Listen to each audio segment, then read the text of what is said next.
नमस्कार, आप देख रहे हैं BRJ टीवी जनता की आवाज़। आज हमारे साथ अरवल जिला के जो एक ऐसे शख्स हैं जो सोशल मीडिया पर बहुत एक्टिव रहते हैं। इनको सोशल मीडिया पर बहुत लोग प्यार दुलार देते हैं। ऐसे RJD का पदाधिकारी भी हैं और अरवल जिला का कोई भी मुद्दा हो ये सोशल मीडिया पर उठाने का काम करते हैं, किसी भी तरह के। मतलब आइए हम उनसे बात करते हैं, उनसे हम परिचय भी जानेंगे, अपने दर्शकों को परिचय भी बताएंगे। सर, सबसे पहले स्वागत है मेरे चैनल पर। चलिए, आपको बहुत बहुत धन्यवाद। मेरा नाम रविंद्र कनुजिया हुआ, विशेष समाजवादी युवा नेता हूं और मेरा यही पहचान है, लोगों के बीच में रहना, सेवा करना और लोगों के दुख तकलीफ में पहुंचना। तो बताएंगे कनौजिया जी की जो आपका जो राजनीतिक क्षेत्र रहा इतने दिन का, आप तो बोल रहे हैं कि मैं समाजवादी हो गया हूँ। इधर देखेंगे, हम अपने कैमरा में से बोलेंगे कि गरीबों के मसीहा श्री लालू यादव जी के मतलब ये जहाँ रहते हैं हमेशा ही फिगर बना के रखते हैं और इनको आदर्श मानते हैं। तो आप बताएं, जो देश में जो चल रहा है, जो माहौल चल रहा है, जैसे बिहार में शिक्षा मंत्री चंद्रशेखर जी ने रामायण पर बयान दिए, उसके बाद यूपी में मौर्या जी ने बयान दिए और उसके बाद भागवत जी का बयान आया जो कि आप जान रहे हैं। तो ये तीनों बयान पर आपको क्या कहना है? जैसे यहाँ से चंद्रशेखर जी ने रामायण पर टिप्पणी की है, ढोल गंवार शूद्र पशुनारी, उसके बाद यूपी में जाकर के मौर्या जी ने बोला। अच्छा, समाजवादी पार्टी के एक नेत्री हैं, एक नेता है, उन्होंने बोला कि संविधान ही बदल देना है।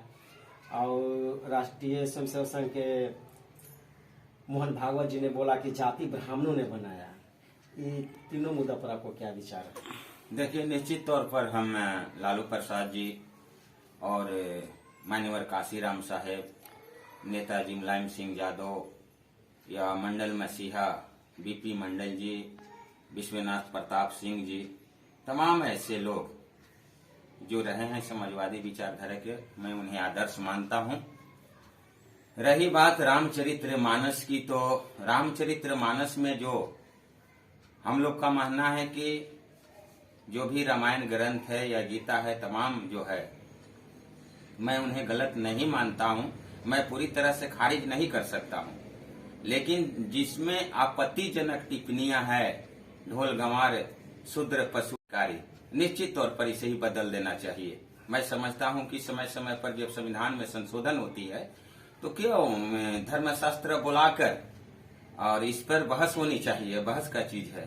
लेकिन दुख तब होता है कि जब किसी बात पर सवाल उठाने पर, तर्क वितर्क करने पर जीभ काटने और गर्दन काटने की बात की जाती है। यह लोकतांत्रिक देश है, ये बर्दाश्त करने लायक नहीं है, उसे कड़ी से कड़ी सजा मिलनी चाहिए।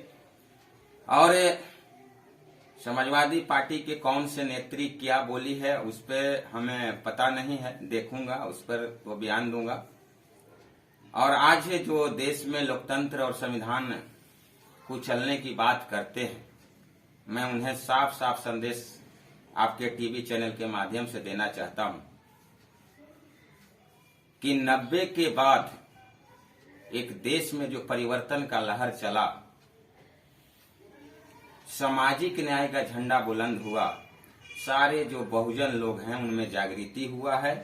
अब वैसा होने वाला नहीं है, इनकी सारे मंसूबे ध्वस्त हो जाएंगे।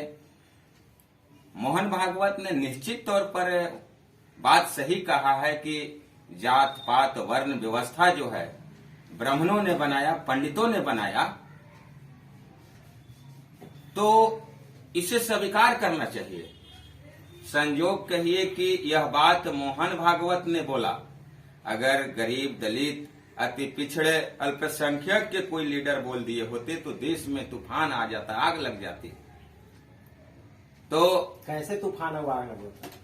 वो लोग जलाते, मारपीट करते। मंडल जब कमीशन लागू हुआ था तो देखे थे ना, पूरा मंडल जब कमीशन लागू हुआ था तो लोगों को शरद यादव के घर में आग लगा दिया गया था, जिनेव तोड़े जा रहे थे, बहुत तरह का नौटंगी नांगा नाच देश के अंदर किया गया था।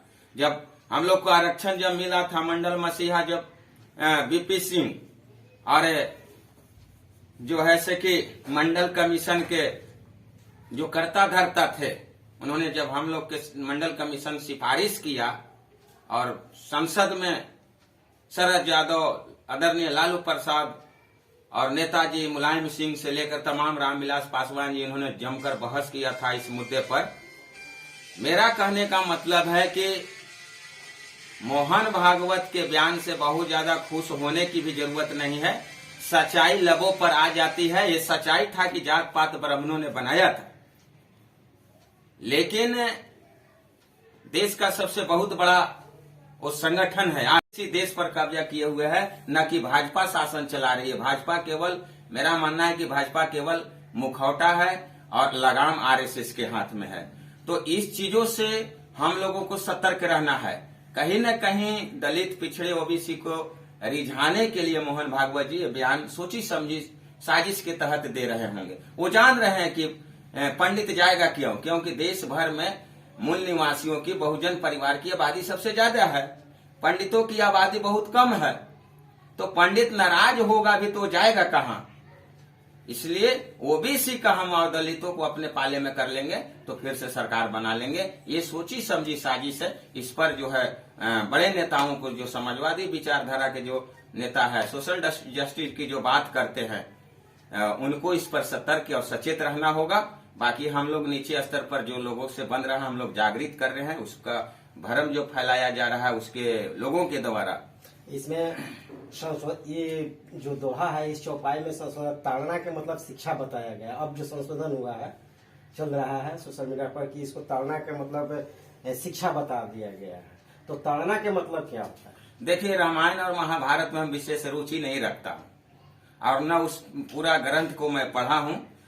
यह आस्था का विषय जरूर है। रामायण या महाभारत आस्था, और जो भी है, शंकर जी हो या महादेव जी हो, राम हो, कृष्ण हो, तमाम लोग हैं। भारत जो है, जो देश है, मैं समझता हूं भारत सभी देशों में सबसे उत्तम है।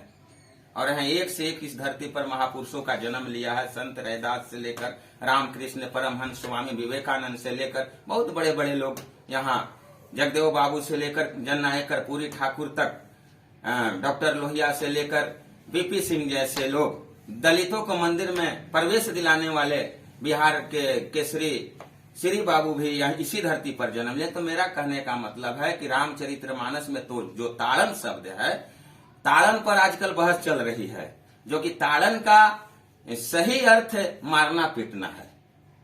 नारी को सम्मान नहीं देना, नारी को मारपीट करना है, पशु को मारपीट करना है, समझे।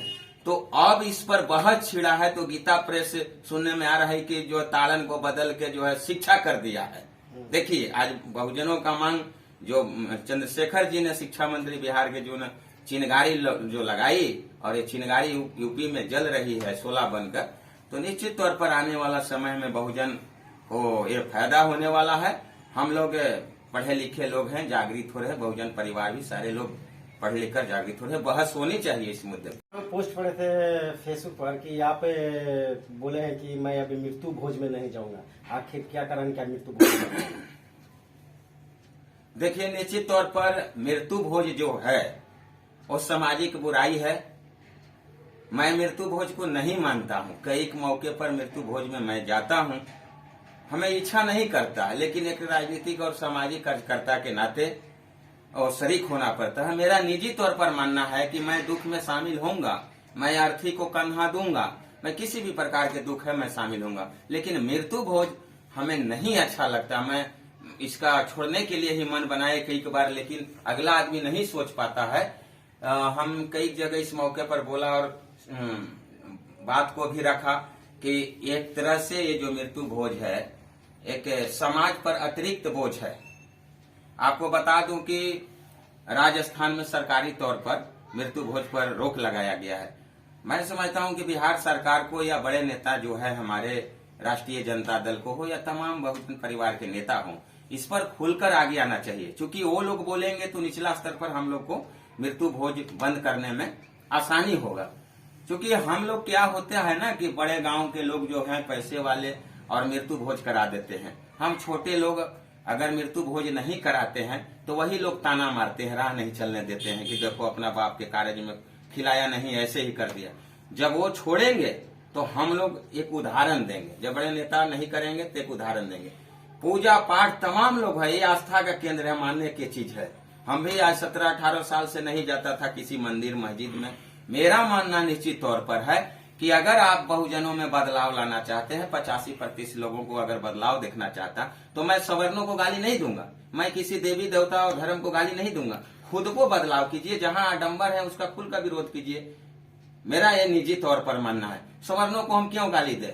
उनके बाल बच्चे पढ़ लिख रहे हैं और आपके बेटा दारू पी के ठुमका लगा रहा है, अश्लील गाना बजा रहा है, बबुआन कोईरान राजपूतान तरह तरह के गाना बजा रहा है। तो इस तरह से बचना चाहिए। हम लोग अपने बाल बच्चों को, अपने परिवार के लोगों को शिक्षित करेंगे तभी होगा। इसके लिए हर बात के लिए वो जिम्मेवार नहीं है। जैसे हम लोग कहते हैं कि मृत्यु भोज में पंडित को पहले खिला दिया, बोला दिया। भैया आप बुला रहे हैं तभी न आ रहा है, आप क्यों छोड़ नहीं दे रहे हैं?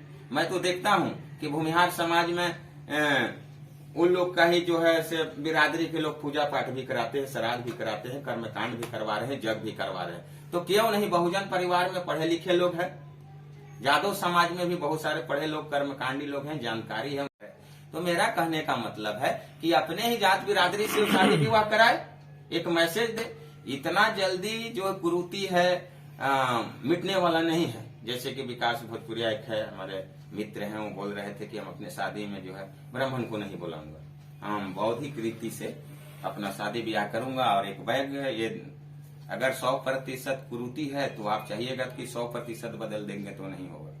इसलिए मैं आप सभी लोगों से आग्रह करता हूं कि इस पर आगे आना चाहिए। मेरा कहने का मतलब है कि जिस तरह से बाल विवाह, सती प्रथा और भी तमाम जो घूंघट प्रथा, ये सब बंद हो सकता है तो दहेज प्रथा पर कानून बन सकता है। तो मेरा साफ तौर पर मानना है कि मृत्यु भोज बंद होनी चाहिए। मैं देखता हूं कि वैसे गरीब परिवार के यहाँ जो मर जाता है, असहाय है, और उसको जो है से कि भोज कराने के लिए 5 कट्ठा खेत बच रहा, वो भी गिरवी रख देता है या बेच देता है, ताकि लोग ताना नहीं मारे। देखिए, इन्होंने अंधविश्वास पाखंड के ऊपर जो बात रखे कि इसे हम उनको दोषी क्यों माने, खुद हम दुश्वार है, या ये 85 की बात कर रहे हैं कि 85% के लोग हैं जिम्मेवार है। बात करने के लिए बहुत बहुत धन्यवाद आपको। जय भीम।